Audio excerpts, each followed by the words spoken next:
का जो फंक्शन की हम आपको बताने वाले हैं ना, अगर उसको अच्छे से जान गए हैं तो आप किसी का भी कुछ भी निकाल सकते हैं। कुछ भी का मतलब है कि उनका डेटा निकाल सकते हैं। मान लीजिए आपके फ्रेंड ने एग्जाम दिया आपके साथ और आपके फ्रेंड का रोल कोड रोल नंबर आपको पता नहीं है और आप उसका रिजल्ट देखना चाहते हैं, तो आप बिना रोल नंबर बिना रोल कोड के आप उनका रिजल्ट देख सकते हैं, वो भी आसानी से, बिना बहुत टाइम लगाए, 1 सेकंड में आप देख सकते हैं। बस इस फंक्शन की को आप अच्छे से समझ लीजिएगा कि कैसे इस्तेमाल करना होता है। सिर्फ एग्जाम का क्यों, बहुत सारे ऐसे डेटा है जो आप किसी का भी डेटा सर्च कर सकते हैं। जैसे ऑफिस में काम करते हैं तो हमारे साथ जो काम करता है उसका कितना सैलरी है, अगर उनका रोल कोड वगैरह, उसमें तो रोल कोड नहीं होता है, उसमें आईडी वगैरह होता है। अगर उनका आईडी नहीं भी पता है अपने बॉस का, अपने दोस्त का, तो भी आप उनका सैलरी पता कर सकते हैं, कितने दिन का ज्वाइनिंग से काम कर रहा है, ये सारी चीज पता कर सकते हैं। बस इस फंक्शन को सही तरीका से आप इस्तेमाल करना सीख लीजिए। तो चलिए हम क्या है वो फंक्शन फॉर्मूलाज की आज हम बताते हैं, ठीक है। देखिए मैं बात कर रही हूँ, एक्सेल में जब भी कोई काम होता है ना, तो सारे जो फंक्शन की होता है, जो ट्रिक्स होता है ना, वो सब चीज आपको आना चाहिए। तो चलिए हम स्टार्ट करते हैं। सबसे पहले बात करते हैं हमारा फॉर्मूला की, लिख लेते हैं तो फिर आपको समझाने में आसानी होगा, ताकि आपको समझ में आएगा जो बताएंगे, तो ठीक है। फॉर्मूला फॉर्मूला हमारा क्या है, VLOOKUP, ये हमारा एक फॉर्मूला है। हमारा एक और दूसरा फॉर्मूला है, दूसरा है HLOOKUP।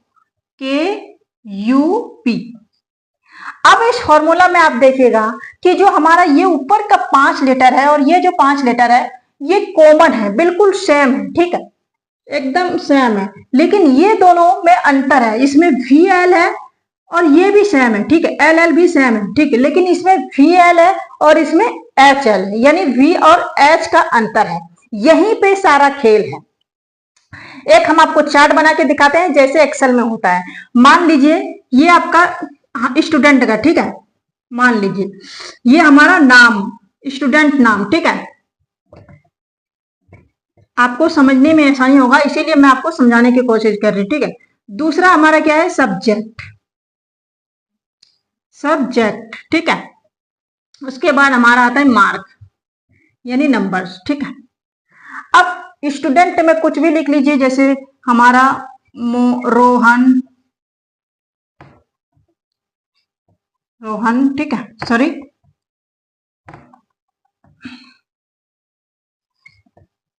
रोहन, प्रिया, ओके। उसके बाद हमारा आ जाता है पूजा।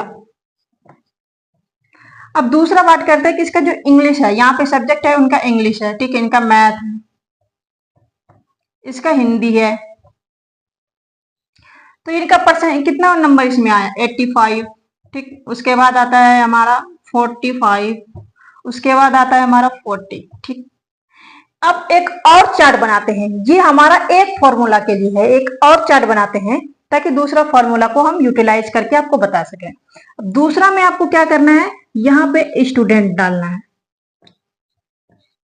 Student, okay.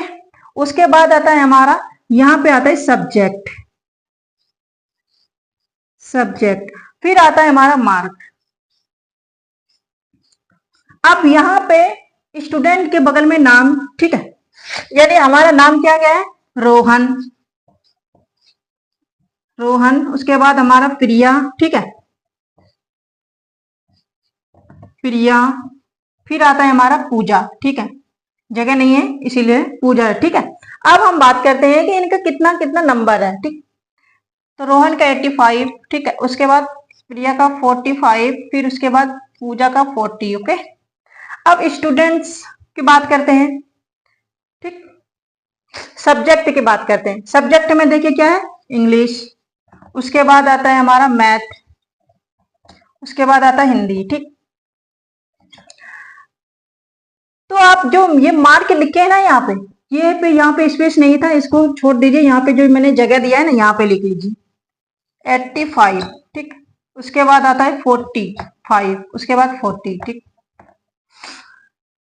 आप देखिए दो चार्ट बना हुआ है, एक इस टाइप से, एक इस टाइप से, ठीक। तो ये क्या है ना, ये हमारा एक ये जो हॉरिजॉन्टल लाइन है, ठीक है, और ये हमारा वर्टिकल लाइन है। ये क्या है, हमारा वर्टिकल लाइन है, ये हमारा हॉरिजॉन्टल लाइन है। जब भी हम इसको यूटिलाइज करेंगे यहाँ पे, तो जब इसको यूटिलाइज करना है तो डेटा हमारा इस तरीका से होना चाहिए, ठीक, इस लेवल पे होना चाहिए, यानी वर्टिकल लाइन में होना चाहिए। जब हम इस डेटा पे अगर इसको यूटिलाइज करेंगे तो यहाँ पे हमारा हॉरिजॉन्टल लाइन का डेटा होना चाहिए। आप देख सकते हैं दोनों चैट को, ये इस तरीका से है और ये इस तरीका से है, समझ गए।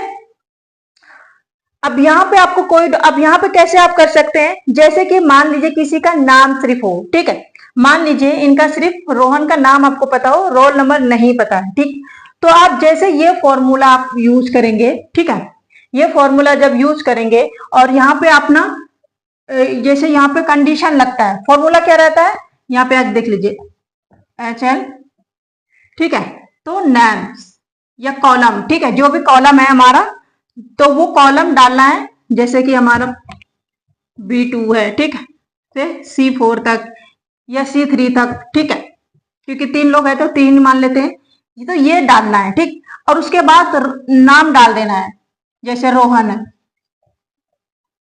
रोहन, ठीक। उसके बाद जैसे आप डालोगे तो उसका ऑटोमेटिक सारा चीज आ जाएगा, यानी कोई एक चीज आपको पता होना चाहिए। अगर इस तरह का डेटा है, आप पहले डेटा को देख लीजिए, इस तरह का डेटा है तो इसका यूज करना है, ठीक, अगर इस तरह का डेटा है तो इसका यूज करना है। आई होप आप समझ गए होंगे कि ये फंक्शन किस तरह का काम करता है। तो मिलते हैं नेक्स्ट क्लास में, तब तक के लिए बाय।